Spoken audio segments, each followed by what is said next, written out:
దేశీయ stock market సూచీలు వరుసగా మూడో రోజు లాభాల్లో ముగిశాయి. అంతర్జాతీయ మార్కెట్ల నుంచి మిశ్రమ సంకేతాలున్న కనిష్టాల వద్ద దేశీయంగా కొనుగోలు మద్దతు సూచీలు నడిపించింది. ముఖ్యంగా ఫైనాన్షియల్ స్టాక్స్, అధిక వెయిటేజ్ ఉన్న స్టాక్లో కొనుగోళ్లు కలిసొచ్చాయి.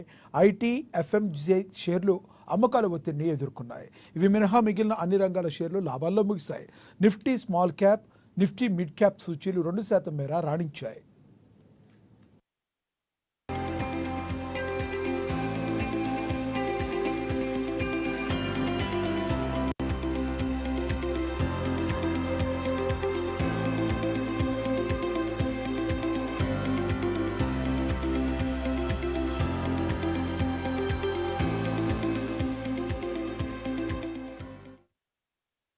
సెన్సెక్స్ 75,473.17 పాయింట్ల వద్ద లాభాల్లో ప్రారంభమైంది.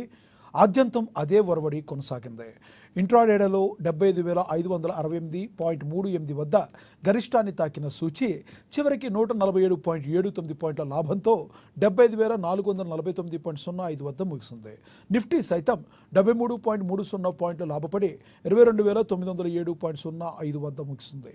సెన్సెక్స్ 30 సూచీల్లో Tata Steel, Zomato, Power Grid Corporation, UltraTech cement, Indian Bank షేర్లు రాణించాయి. Tech Mahindra, TCS, ITC, Infosys, Sun Pharma షేర్లు నష్టాల్లో ముగిశాయి.